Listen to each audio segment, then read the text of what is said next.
देखिए, अगर बच्चे को खींच आता है तो आपने बचपन से ही, यानी 1 साल से ही आप खींच की दवाई बच्चे को दे रहे हैं, और बार बार जो आपने बचपन में इसको खून चढ़ाया है, इसका भी तो थोड़ा साइड इफेक्ट रहता है ना। दूसरे के बॉडी का आप ब्लड चढ़ाओ तो उसमें जो भी दूसरे के शरीर का जो भी इन्फेक्शन होगा वो आपके बॉडी में ट्रांसफ़र हो जाता है। वो फंगल इन्फेक्शन हो जाता है, स्किन डिसीजेस हो सकता है, हेयर कॉम्प्लिकेशंस रहता है। किसी किसी पेशेंट में क्या होता है, HIV के लक्षण रहते हैं, कोई का कैंसर रहता है, तो विद इन 3 to 6 मंथ्स तो वो अपियर हो जाता है। लेकिन आपने इतनी बार ब्लड चढ़ाया है तो बच्चा अफेक्ट हो जाता है ना, ठीक है। और ये खींच भी बार बार आती है तो इसके लिए आप बार बार एलोपैथिक मेडिसिन दे के इसको खींच को दबा रहे हैं। इसका ब्रेन अफेक्ट हो गया है अभी तक। इसके साइड इफेक्ट तो देखिए कितने आ गए हैं। बच्चा चल भी नहीं पा रहा है, बोल भी नहीं पा रहा है।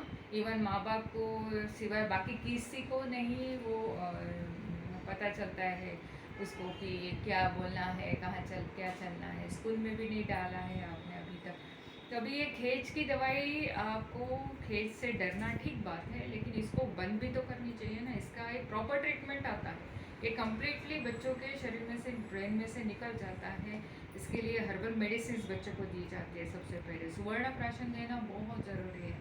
जिन भी बच्चों के ब्रेन अफेक्टेड रहते हैं, कमज़ोर रहते हैं, सूखे हुए रहते हैं, या फिर ब्रेन के कुछ पॉइंट्स डेवलप नहीं रहते हैं, नर्वस सिस्टम कमज़ोर रहती है, ऑटो इम्यून डिसीज़ रहती है, हाथ पैर जिनके चल नहीं सकते हैं, जो बच्चे चल बोल नहीं सकते, उनके लिए सुवर्ण प्राशन डेली देना ज़रूरी रहता है।